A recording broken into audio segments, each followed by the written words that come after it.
Test. Testing. Anything? That's better. That's better. Can you guys hear me in the back of the room? Thumbs up if you can hear me.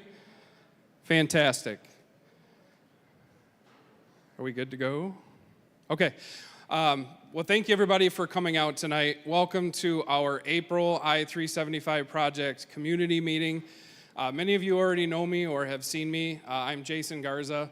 I'm the MDOT Deputy Region Engineer for MDOT's Metro Region. And I just wanted to say thank you very much for coming out.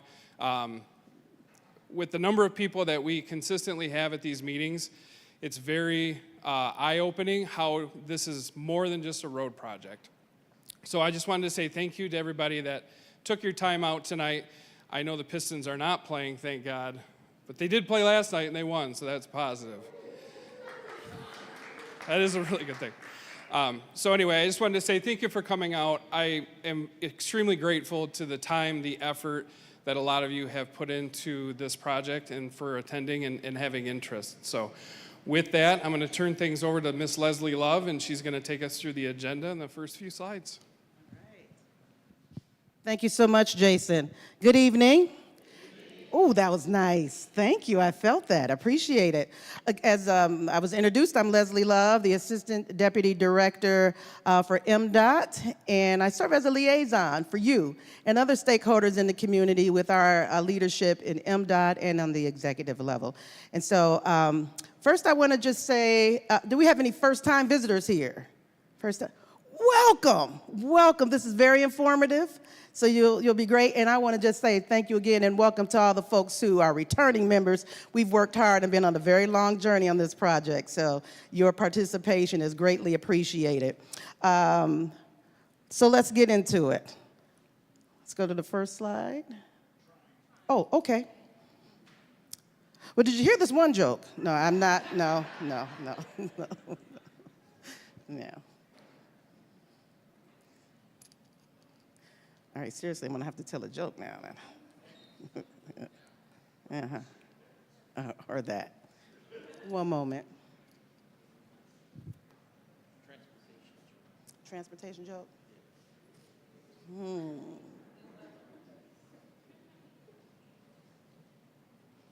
Okay, what did the pothole say to the tire?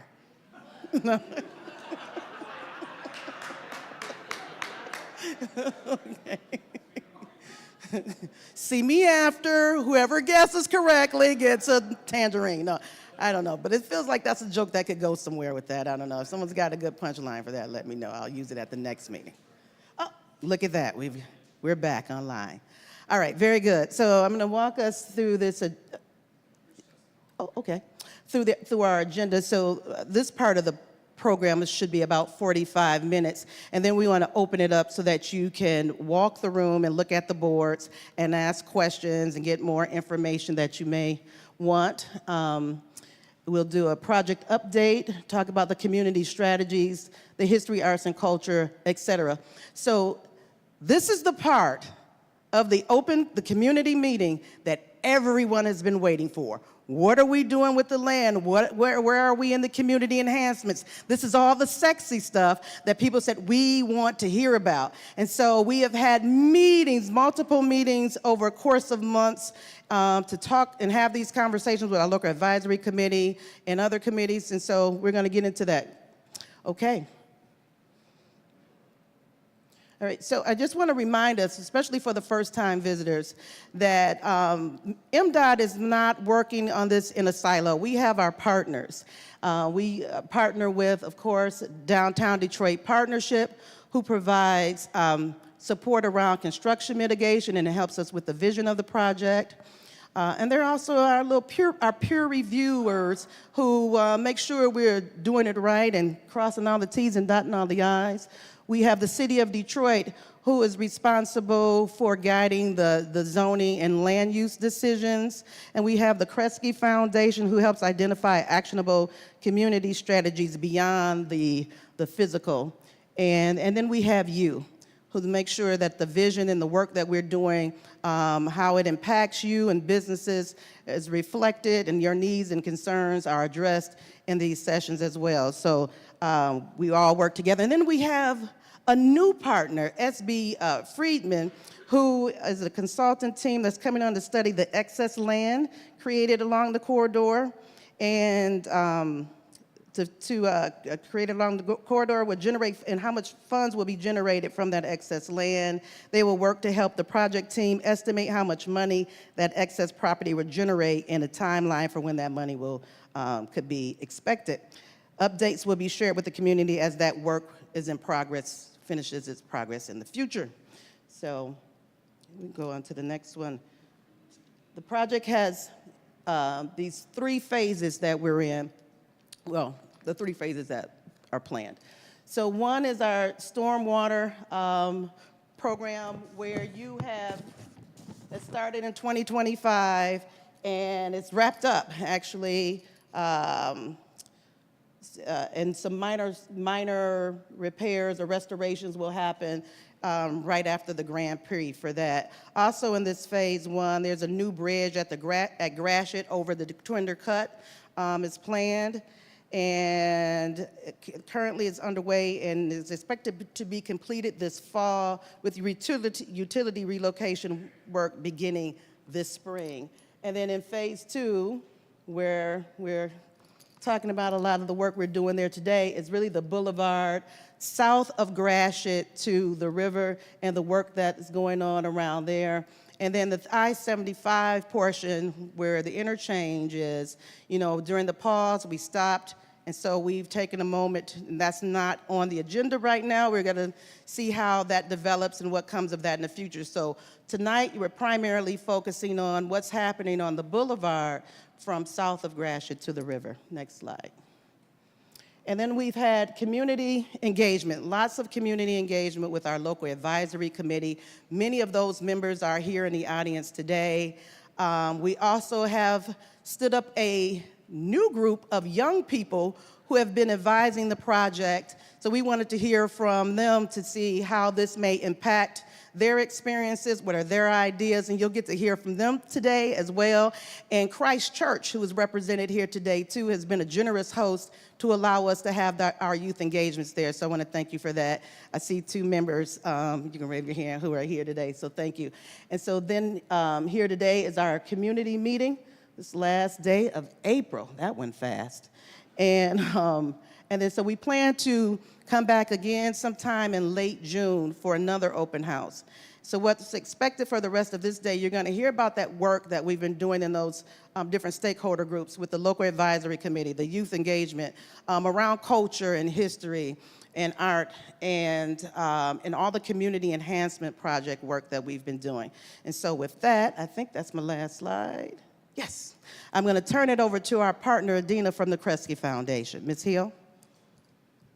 Good evening, everyone. My name is Adina Hill. I'm a program officer with the Kresge Foundation.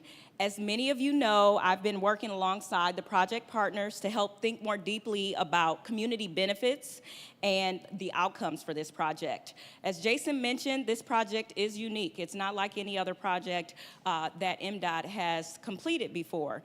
It's in an area with cultural and historical significance, so we know that this is about more than the road. So from the Kresge standpoint, we've really tried to elevate community voice and translate how reparative outcomes can be realized in this project. We've done that by supporting a few things.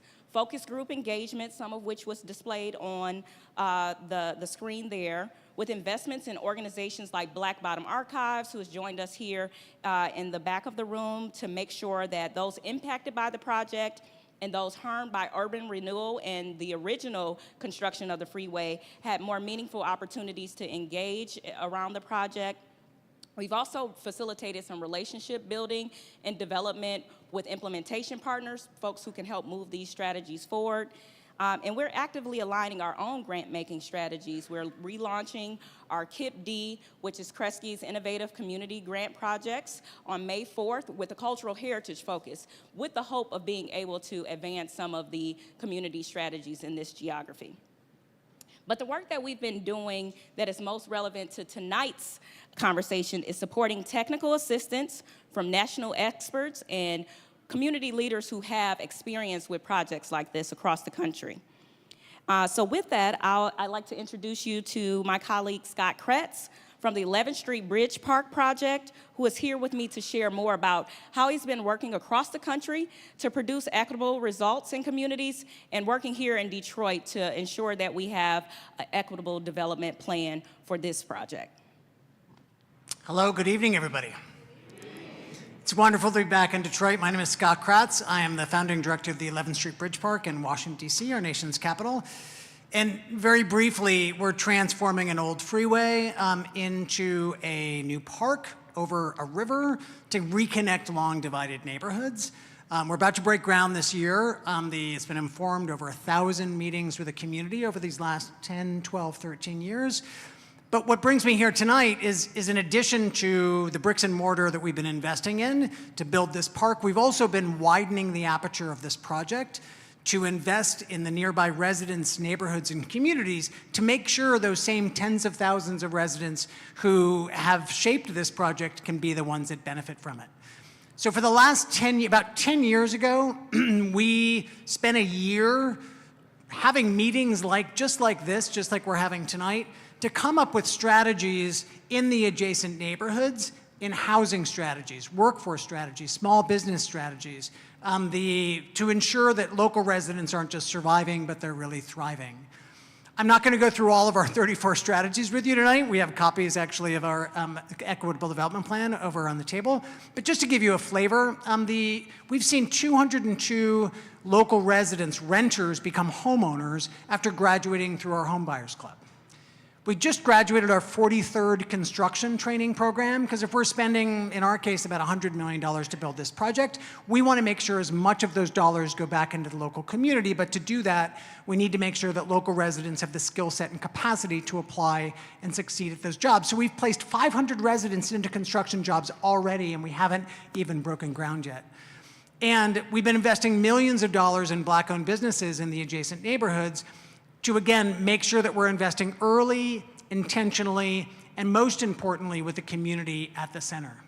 So thanks to support from the Kresge Foundation, over the last about 6, 7, 8 months or so, we've been leading community meetings, we've been meeting with the local advisory committee, and we've been compiling similar strategies in housing and workforce and small business, arts and culture, and health and wellness strategies. And we've heard a number of strategies that you'll find at the end of the meeting, and we hope you come over on those boards over there, through public comment, through meetings like this, through several presentations that we've had with the local advisory committee. And this might be a good time to share. We're going to share a short clip from the Sankofa Oral History Project from Miss Cecily, who describes some of these sort of economic strategies that she'd like to see as part of this project.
Necessarily need to build projects, but they need to build housing that moderate and even have, access for lower income people. That needs to take place inside of that area.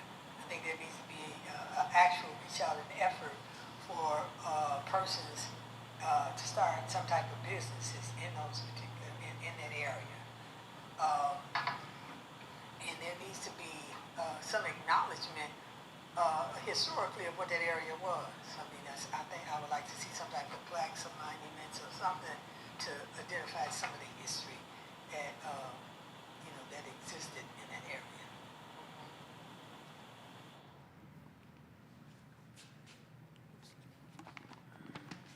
Uh-oh, putting me in charge. There we go. So what you heard from Ms. Cecily was housing broken down, and these are some of the strategies that we've heard in some of these meetings so far, is strategies in 5 key areas. Housing goals. So how do we think about long-term affordability in the adjacent neighborhoods? We heard collective ownership and wealth building through housing strategies. We've heard workforce development goals. Where are there ways to increase access to quality jobs for Detroit residents? We heard a number of small business goals. How do we strengthen the local and Black-owned business ecosystem? We heard health and wellness goals. How do we improve physical activity and mental well-being? And finally, we heard arts and culture strategies. How do we amplify the rich history, culture, and heritage of the neighborhoods around Black Bottom and Paradise Valley? And so now Adina is going to walk through a little bit more of some of those specific strategies in each of those categories. Thanks, Scott. Hopefully what you've heard from everyone's remarks, especially Scott's, is that we're trying to be intentional about the planning and the listening involved with this project and really working with community to develop strategies that will be recommended in the final framework. The local advisory committee has provided feedback that led to us really refining how we think about the strategies, really breaking them apart, looking intentionally at what can happen in the access land versus what can happen in the adjacent neighborhoods. That distinction helped us think more about phasing, what strategies should happen first, who should lead on those strategies, and also the need to highlight residents' voices and those that were displaced from the original freeway construction. So as we dig into some of the strategies that were prioritized here on this slide, I just wanted to mention a few things. One, that further refinement will be needed, and that mapping does have some limitations. Some of these strategies are not necessarily spatial or will happen in one spot. Some of them will have an economic or policy focus, so they don't just map one for one. And also with this strategy development, we'll have to identify the scope that different partners have. So not all partners will be ready to work or willing to work in adjacent neighborhoods. So finding those key partners who can help advance strategies that community has lifted up that they want to see. So on this slide, these are some of the suggested strategies on or near access land. So we have a sampling of these strategies that have been prioritized. So community has said that they want to see housing of different types, townhomes, walk-ups, condos, and at different price points to ensure economic diversity. We've heard that the community will also like to explore how community can control more of the land, not just see new development from big developers. Providing down payment assistance for any home ownership opportunities that are created on the land. Community cultural centers or museums have come up. Open space, installing tree canopy in public facilities like benches and water fountains and restrooms. Hiring fairs and paid workforce opportunities for construction jobs in the construction zone. And on the business front, we've heard a lot about making sure that we have clear communications and wayfinding during construction, prioritizing Black-owned and legacy businesses in any new spaces that are created in the access land, and activations that support the existing businesses during the construction phase. Also, direct financial assistance for those impacted businesses. So we'll move on to the adjacent neighborhood strategies. Because this project will bring new investment and it will be, a change to the current environment, we want to make sure that we're considering how to address impact across the surrounding neighborhoods.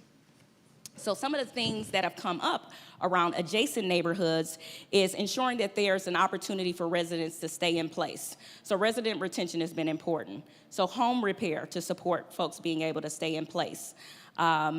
Prioritizing home ownership opportunities through new infill development in places where we already have current vacancy, like in McDougal Hunt, where community organizations already own a significant amount of assets that could be developed that they might need some additional support from community partners and implementers. Infill housing in those higher vacancy areas. And on the health and wellness front, being able to use any of that vacancy to support stormwater mitigation, community gardening, lot activation, and a significant need to coordinate with our local schools and unions to ensure workforce opportunities that are more permanent, not just the construction related, but new opportunities like with green jobs and environmentally friendly. The coordination with existing Black-owned and legacy businesses in this geography, including more opportunities along other key corridors like Gratiot and Jefferson. So what doesn't show up on either of the slides that I've gone through that will still need to be prioritized is some of the policies that will enable some of this. So identifying capital resources for residential and commercial development, affordable housing requirements for any new units, environmental standards for new units in community facilities, local hiring requirements around any of these projects. But that's something that we're hoping that we'll continue to have a part of the conversation, and that too gets reflected in our final framework document. So the next steps for this work is to receive your input here tonight. We have boards here all around the room, but this is an opportunity to prioritize the strategies, identify any implementation partners or existing programs that you know of that you want to elevate in this process, and just help us think about what needs to be included in that final framework document.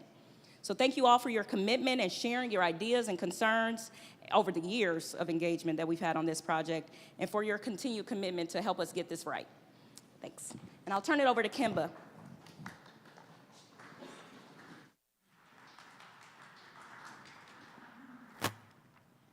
Good evening. My name is Kimba Brainin, and I'm the project manager for the History, Arts, Culture, and Urban Design team. And for the last year, we've spent time collecting stories and working with focus groups to look at the important history of Black Bottom and Paradise Valley, and to determine how the history, arts, and culture can inform the design of the new boulevard.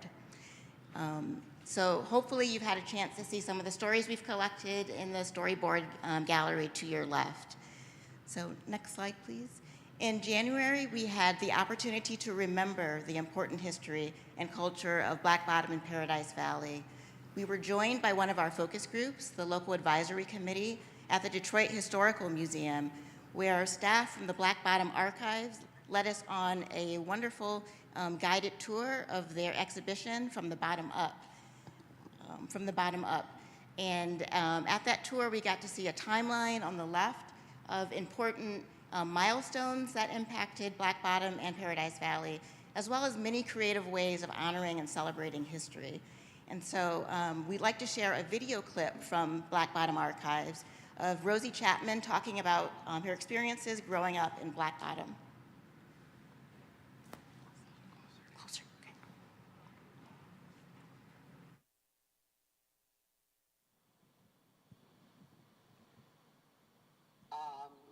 Yeah, it was kind of cool growing up in a big family. And since I was the third oldest, my responsibility was to take care of my little brother, who was 10 years younger than me. So whatever my little brother wanted to do, I would make sure that I was like his surrogate mother. So there was a lot of that going on too. The fun thing about growing up in Black Bottom was that we had the Franklin Wright settlement to go to for activities. We also had the Gleis Memorial Center, Recreation Center, that we went to for activities. And so those activities included dancing.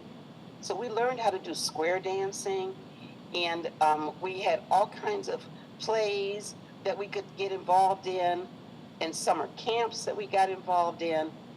It was just always something to do. We were never bored, never bored. And the church that I attended, which is a big part of me growing up, was a church that that Reverend Nix, Charles Nix, was the pastor, and his son was the organist. So Charles Nix, I grew up knowing Charles Nix personally, and going there and singing in the children's choir and attending Sunday school and attending church every Sunday. People's Missionary Baptist Church in Detroit, which was right around the corner.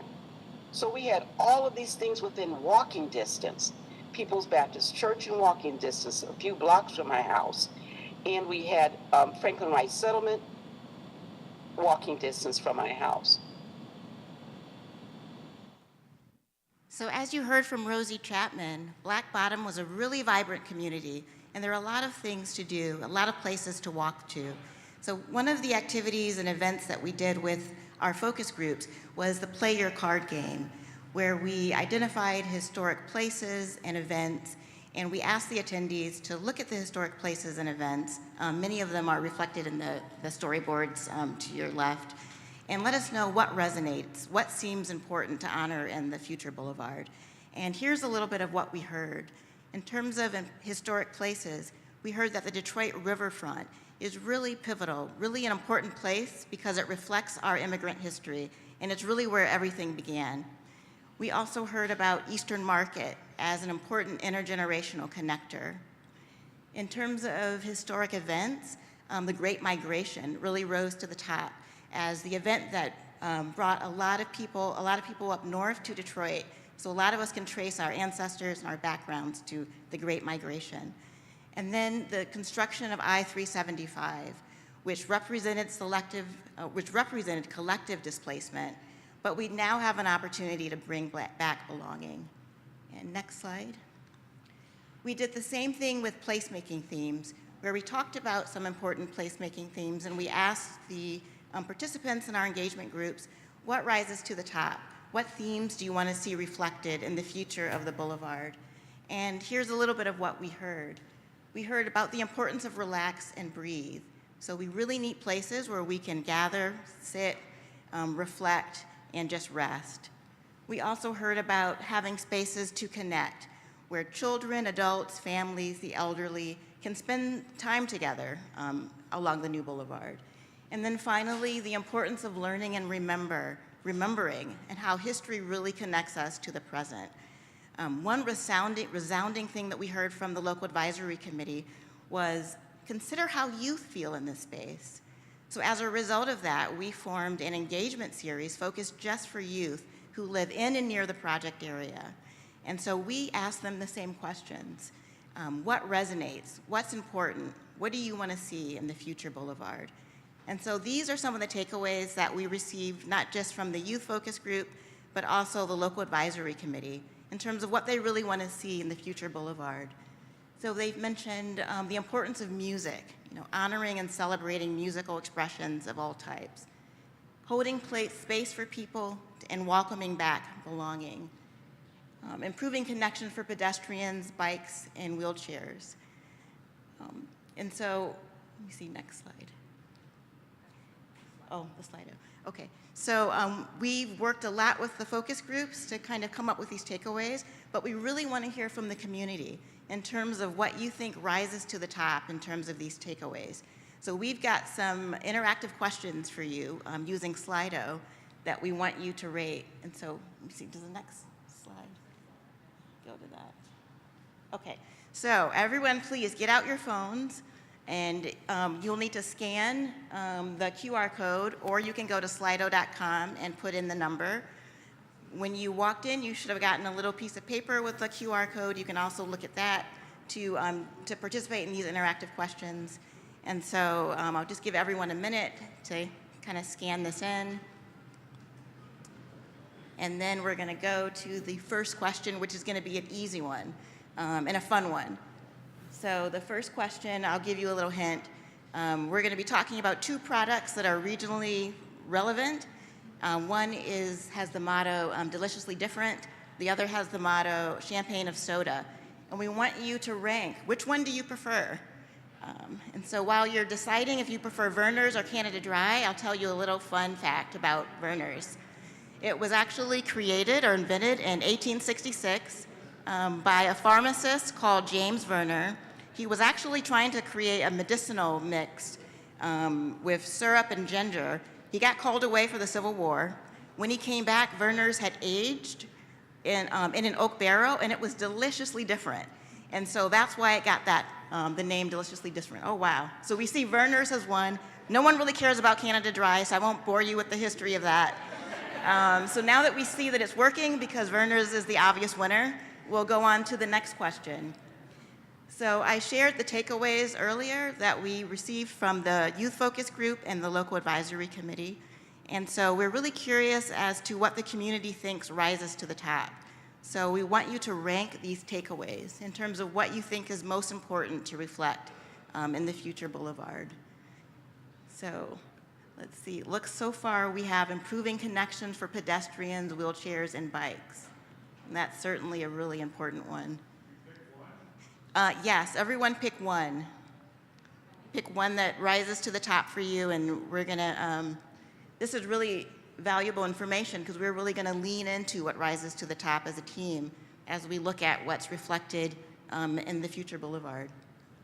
So providing opportunities for intergenerational connection. I see that's a top one as well. Let's see. And while you're still voting, I'm just gonna let you know that in a few minutes, we're gonna bring up some of our youth and get focus group members to kind of talk about their experiences with working with the focus groups and how they decided to place their experiences in the future boulevard. Let's see.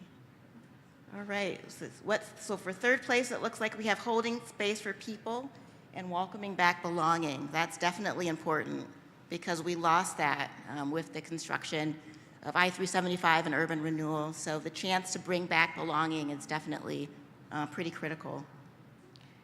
So I think we're gonna leave this open for the duration of the presentation, but it looks like we have a clear winner with improving the connection for pedestrians, wheelchair and bikes, opportunities for intergenerational connection, and holding space for welcoming back belonging. So we're excited to see that those are some of the top ranking choices. Okay, so now I'm gonna hand it over to Steve, our lead urban designer, to talk about urban design in place. Thank you. Thank you, Kimba. Once again, good evening. Yeah, no dinner tonight, I know. But, you know, we'll get through. It's really gratifying to be here with all of you after going through this whole series of meetings with the Local Advisory Committee, with our youth members, really trying to listen to the qualitative aspects of this sort of newly created 9 acres of land. What is the character of that? What does it want to be? And so what you see here is sort of a summation of a process that we've gone through. We went through a process and we felt it was important to bring some joy into this process, so we actually played 2 games with the Local Advisory Committee over 2 successive months. The first was called Play Your Card Game, which Kemba described. The second was Place Your Future Game, which really gave us an opportunity to explore the kind of dedicated open space possibility for the land, gave us an opportunity to talk about the experiences that were described, to relax and breathe, to connect, to learn and remember, which we thought was very important. The basis of our scope of work as consultants is to take the history and culture of Paradise Valley and Black Bottom and to create a framework within this new area to support the deployment of artwork that will honor and remember that history and culture, much of which, subject-wise, is being informed by you all who are participating. We then went through a whole series of exercises that leads us to the imagining of the public realm, the space in between the buildings that will come eventually. And what will that be like? What will that look like? What will that feel like? And so we really are looking forward to sharing with you as you come through, talk to us about the material that's on our boards, a little deeper dive into what these exercises were about and what they concluded with. So I think, yeah, just another snapshot. We looked at the area, the boulevard, and there are a series of nodes that happen at various intersections with the boulevard: Jefferson, Lafayette, of course, Gratiot to the north. The two dotted circles on the top, Gratiot and Eastern Market, are future state. As Jason said at the beginning, these are projects that'll be developed further down the line, and we're working south of Gratiot right now. And so based on the character of the streets, the east-west connections, those intersections, those nodes are assigned a particular character, and they offer special opportunities.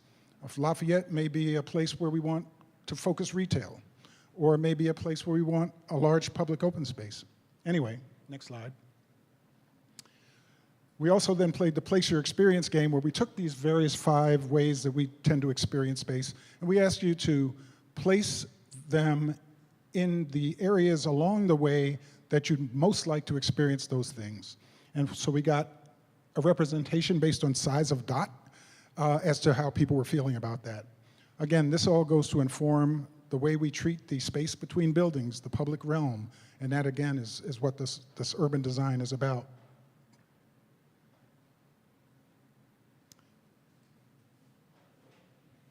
All right, so we promised that we'd have we'd have members of our youth focus group come up and talk about their experience with the engagement activities. So I'd now like to invite Tiana and Carmen to come up and talk about the civic open space and urban design Place Your Experience activity.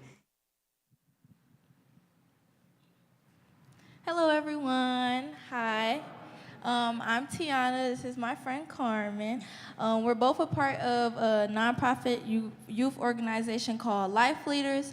And with Life Leaders, we were able to connect with this team. And they wanted to connect with us to hear from the youth and get some ideas and opinions on what we think should be in this space and area.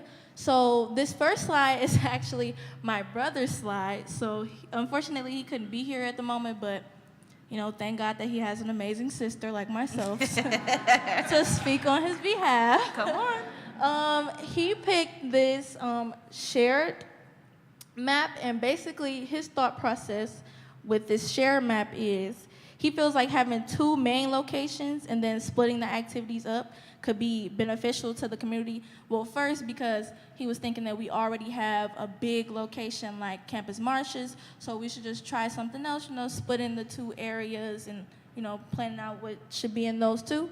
And then he said he placed the color stickers right here for celebration and engage at the first location because he believes that it could hold things like festivals, community events, and pop-up shops, and then food trucks similar to how Campus Marshes is now.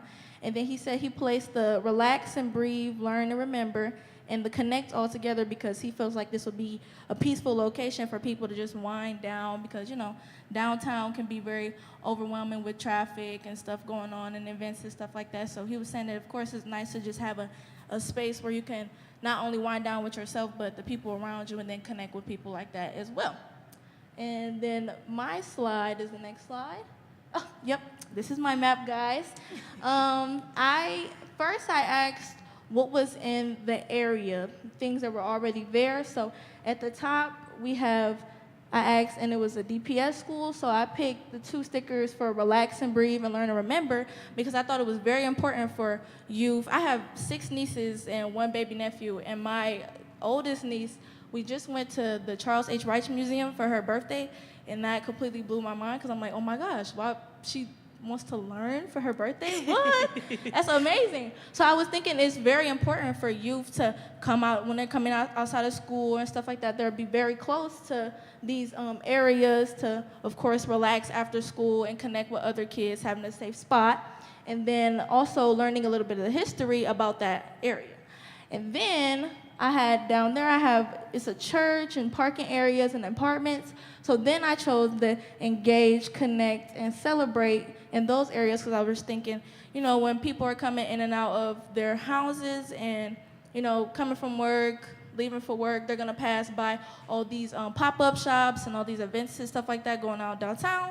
So maybe the first day they might pass by, second day they might, you know, take a peek over there, and then hopefully by the 3rd day they'll actually go up there and see like, oh, what's going on in my community, and then that's also a way that we connect with people. And then the next slide, I'm going to pass this over to Carmen. Okay, it's nice to meet you guys. My name is Carmen Watkins. I am a journalist major at Henry Ford, and I'm also with the organization Life Leaders. My friend Tiana right here is a graphic design major. Yes, so yes, we yes. found it very interesting to join you guys and have our input. For my map, I put consolidated, but I meant to put shared. I feel like having a shared space is not only for the youth, but just for adults in general. It gives us a way to engage with our community and invest more in our community. For my different zones, I'll just go down the different colors. For celebration as well as connect, I thought that having transportability around, as well as having like festivals, art programs, things like that in the same space would help the youth be more interested in what's going on downtown or in Detroit in general. I also had the learn and remember and relax and breathe together, because I felt as though having spaces like community gardens and things that are not only profitable, but having third spaces for youth would help out a lot. Me personally, I am very into music. I love music and I love talking about it. So being able to be around something that not only, like I said, with Connect and Celebrate, having festivals, concerts, things like that, but also being able to maybe have spaces in these community gardens where, you know, you can go there, you can have a dance party, you can have anything, you know. It helps us just be more of a community. I also had engaged at the very last bit of my little map, because I felt like having economic opportunities in a close range would help not only adults, but youth come around and see these pop-up shops and kiosks and come from the school that Tiana was talking about and be like, hey, this is really interesting. I would love to come after school and maybe get some clothes or maybe see a concert, see a festival. And not only having things like these festivals and things that I keep bringing up, but having like murals and projects that are made for Detroiters to see and be more interested and learn more about our culture and the place that we love. I also have a very, very big thanks that I want to give out to you guys, as well as Miss Kimba and Mr. Nate Ford for bringing us out here and helping us have this opportunity to speak to you guys. I really appreciate it, and once again, being a journalism major, this is like my dream come true, being able to speak to guys like you. So I really appreciate it. Thank you once again, and once again, thank you to Life Leaders for even having us in a opportunity like this in general. I love Miss Tanisha and I love Miss Maria, and I hope that I continue to help them out any chance I get. Thank you, guys.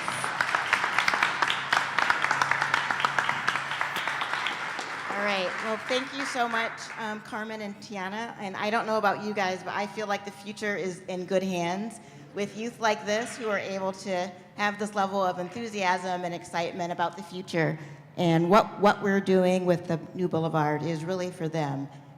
It will be for you and your children, and we're so grateful that you're part of the focus groups. Okay, so next, we're going to hand it over to Steve. Back to me. Once again, ladies.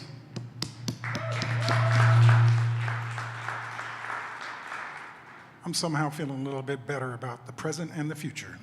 Appreciate you. So we're going to just go through a quick handful of the exercises we did. We did look at the dedicated open space in Detroit. Detroit has 6% of its land as dedicated open space. The national median for cities is 15%. So we said, why not be aspirational? Let's look at what would 15% of the new land look like, and it approximates 1 acre. So we started by suggesting to the local advisory committee that we had 3 options. Let's put it all in one big park, which we called shared, or consolidated, one where we split it up into 2 pieces and called that shared, and then one where we distributed the green or open space, not necessarily green, but open space throughout the network of the excess property. And that seemed to really be the favorite among the local advisory committee, and for good reason. So we've now taken that under our our wing, and we're moving forward. And as you come and explore these boards, you'll see in these small circles images that represent the kinds of activities we're talking about that point to the places along the way where they seem to make most sense to the local advisory committee. It's that time of day, right? When the sun just comes in and messes up your video presentation. It's all good. This is just a representation of the urban design fabric. You'll see this on the boards, but the white boxes you see in the map with the dashed lines represent the future architecture and development as it occurs over the years. This represents what's permissible by code. Our focus is on the spaces in between those buildings. So you'll see the tree-lined boulevard, you'll see the public open spaces, and we can talk in more detail about those with you. We'd be happy to do that. So for another bite at the Slido apple, I'll turn it back over to Kemba. Thank you, Steve. So we've got one more interactive question. This is the final one. So get your cell phones out, and again, you can, okay, it's already up. All right, so for you, what is the most important outcome of the 375 project? And we really want you to think about what's important to you personally. We've talked about all of these things today. We've talked about community connection, honoring history and culture, and economic opportunity. And so it looks like so far we've got community connection as a front runner. Honoring history and culture, clear second, but close to tying with economic opportunity. Of course, they're all important, but we're really curious to see what rises to the top.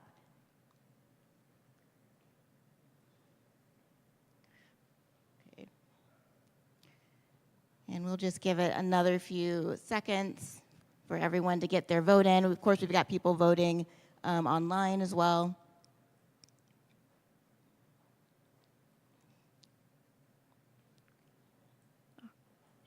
All right, well, I think we're going to call it. And thanks, everyone. Before we break out into questions, I just want to note that, again, we've got the storyboards over here on the right.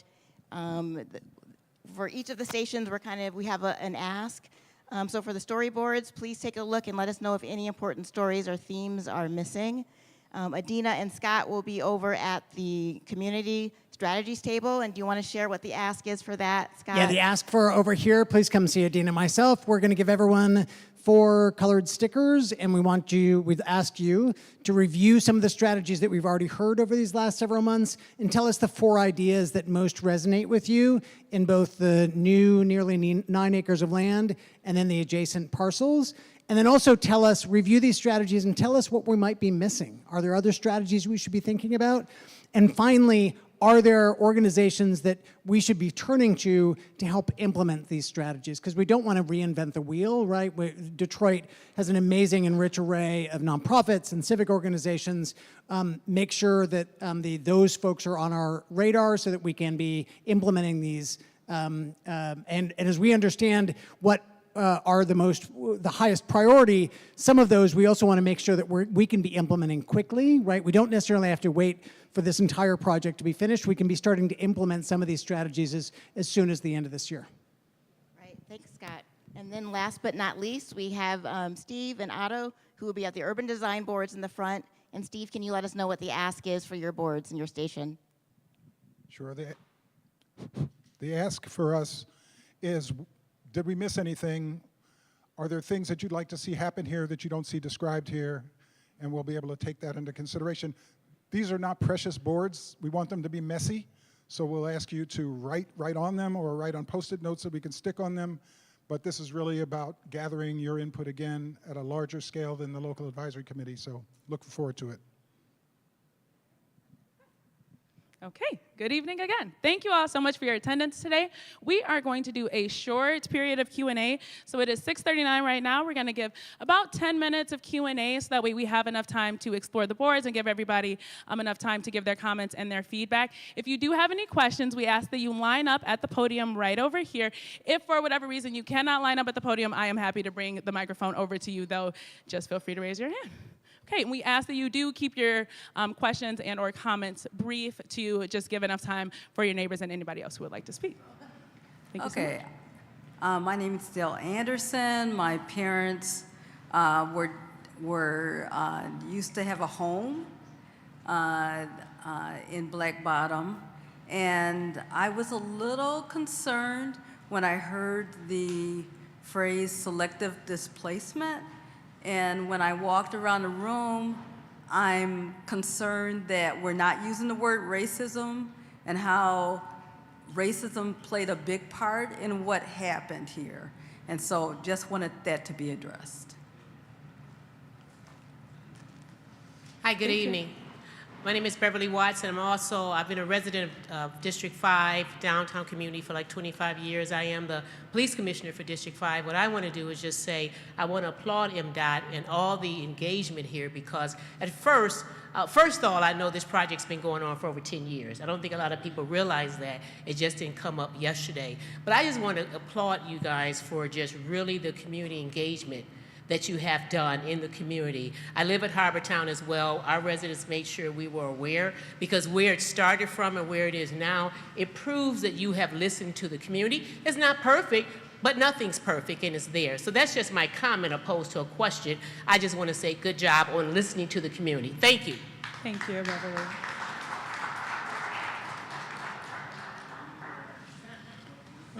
Hello, my name is Jim Jenkins. My business resides on Jefferson. Everybody knows that. I got one of the best businesses in Detroit, and I do a lot of major construction in Detroit. I've been in business for 36 years, and I've done a lot of great things, including the Charles Wright Museum, all the big jobs in King High School, Cass Tech. But anyway, I ain't gonna get into all that. Anyway, my whole question is, I asked this a long time, is my value of my property going up or down? And I can't get an answer. Okay, can somebody answer that? My value of my property going up or down? Yeah, Mr. Jenkins, we're starting into the market analysis and the value capture. I'm hoping that we get some answers to your question once we complete that. But right now, we still can't say if it's going up or down. Okay, so the answer is we don't know. Okay, I've been getting that for the last many months that we've been talking about this, because I need to know my value of my property. I ain't talking about, I'm talking, Huntington Bank says going up $250,000 every year. Just location, location, location. And I just don't want to be affected, okay? And I didn't say it, Huntington Bank said it, okay? And I just want the best for our community. And then another thing is the traffic flow. How is it going to affect the traffic flow of people coming to my office? Because I got 40 parking spaces for, and all that. I just want to know how's it going to affect the traffic flow during construction as well as when it's completed. Is more people going to go to the John C. Lines because we don't have expressway at 375? Because right now, a lot of people from Belle Isle come to hit 375. But now is that going to mean we're going to have more traffic downtown going to John C. Lodge? Do we have that plan studied yet? So we are looking at we call it the DTA modeling, the destination modeling. That is something that we're continuing to evaluate. Because I know we've had conversations like how long will it take for somebody traveling when they come through Gratiot? How much longer is that trip to Jefferson going to be? So we are working through that. As far as the impacts to your parking lot, there won't be any. During construction, we're maintaining traffic, basically on those northbound and southbound Chrysler Drive service drives. So there will always be access through there. Lafayette will always be open. How about Larder Street? And how's that going to be affected? All those streets over there. So, because again, it's going to be slower for our people to come to visit me because they come to do business with me. Is that what's going to happen? So you'll still have access. Will it take longer for somebody to get to your business when the freeway's removed? I would say yes. But we're not talking about 10, 15 minutes. We're talking about several minutes. Okay. 2 to 3 minutes. Don't forget, I got you recorded, okay? And I'm going to remind you what you just said, okay? Because Absolutely. I'm an engineer, so I do. Has anybody engineered studied to make sure the traffic flow is going to be correct? Yes. So please give me a copy of that report so I can see if the fact is correct or not, okay? Thank you. Yep. I'm not trying to take your time, okay? Thank you. Thanks, Jim. Okay. I want the best for you, but I want to make sure I'm not affected, okay? No, we appreciate that, Mr. Jenkins. We do want to give other people a chance to speak. Here's another thing. Mr. Jenkins. Adopt Chrysler Elementary School because they're waiting on you, okay? Because I already told them you're coming, okay? Thank you. Thank you, Mr. Jenkins. We appreciate it. Thank you. Hi, my name is Royce Garinger, and I'm a long-term Detroit resident. One of my issues is the extra land that's going to be available. I know there's a number of people who have relatives that lived in that area. It's a very small piece of land, or it's not a real big piece of land, and so I don't know if it can address all the concerns regarding who gets the land. But I definitely, well, my question is, who's going to make that decision, MDOT or the city of Detroit, as to who gets the land? Yep, so I can answer that question. The answer is all of them. So with the way that this project is structured, a executive board gets created that has representation from the city and from MDOT. So basically it's a 5-person board that gets created. There's a governor appointee, a mayor of Detroit appointee, the director of MDOT appoints somebody, and then there's 2 at-large public appointees. So to answer your question, it's kind of everybody to an extent, right? But that's what a lot of the role of the LAC, the Local Advisory Committee, is to work through what do we do with the property, how do we acknowledge the history, and like do some of these extra things that we wouldn't do with a typical MDOT project. Thank you. I think the other thing that I just wanted to add about the advocacy that's required, so Jason mentioned the 2 at-large positions. I think having that advocacy come from the community about who we want those 2 individuals to be, and then what the recommendations are that get lifted up to that committee. The committee couldn't, just ignore that the community has this track record, this 10-year history of recommendations, and there's something that'll be captured in the final framework document that upon that committee being created, it can be passed along too. So just wanted to kind of connect the dots between what we're doing here today, the conversations that we've been having about the project all along, how that kind of comprehensively comes together for that process. Thank you. Thank you. Thank you for your question. We've got just a couple minutes left, so we have time for, I believe, these last 2 questions, and then that is going to be it. Good evening, everyone. Mark Green, Detroit Next, lifelong City of Detroit residents, City of Detroit firefighter, Detroit business owner, micro. We do demolition, right? How are you going to address the opportunity for micro companies like myself to get engaged in what MDOT is doing? So I understand that there's a contract already out there. I understand that someone already has that contract. But what are you going to do for like the DBE companies? How are we going to get engaged, again, as a Detroiter that is a lifelong Detroiter that has basically given his life to Detroit? Yep, so to answer your question, we have a prime contractor that's on contract. They're part of our team. Long story short, this isn't like a regular design, bid, build project. This is a progressive design build, so as the design progresses, the contractor, prime contractor, is in the loop on what we're doing. Their responsibility is to participate in these community enhancements, which includes the workforce development component. So we've talked quite a bit to various small businesses in Detroit, and if I can get your card, or if I can give you my card after we're done here, that's really important to me. But that's a part of this workforce component with the community enhancements. So let's connect afterwards and then the second part to the question is, are there percentages that are directly set aside for companies like that? There is. I don't have those percentages right now, but I will make sure you get them. Okay. But to answer your question, there is percentages. Okay. So. Thank you for your time. Hello.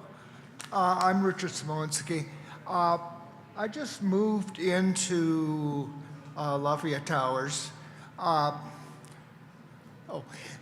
just moved into Lafayette Towers about 7 months ago and whatever, and I've learned all kinds of things about that area. Maurice Vanderoe, whatever, who designed all that. So is that, I know it's considered a historical area where all these buildings are. Is there gonna be any changes in that, or is it still gonna remain that way? I was just wondering. So with this project, we're staying within the footprint of the right-of-way of 375. So Okay. towards where you live at, east of the northbound service drive will be unimpacted. Okay, yeah, where Lafayette Park is and whatever. Correct. Okay. And just had one question. I was a mental health a social worker for a long time. I remember when they used to have the mental health facility over right off the 75. Are they ever going to do anything with that building? Have anybody's ever heard anything about happening? I have not heard about that building. Oh, okay. It's been there forever and ever. It's been empty. So, okay, thank you. Okay, thank you so much. We appreciate it. Yeah, absolutely. Okay, so that concludes our Q&A. There will be project staff all around the room. There will be plenty of opportunities to ask any additional questions that you did not get a chance to ask during this Q&A period. So please feel free to find a project staff member and ask any questions you have, as well as see the boards, mingle, and give us your feedback. We want to hear from you today. We do want you to stay and view the boards and engage with them and look at some of the things that they talked about over there where Scott was asking you to prioritize the community strategies. And I'm going to pull these urban design boards back out here so you can look at some of the things that the youth were talking about. So please don't just leave, stay, look at the boards, leave your comments. Thank you.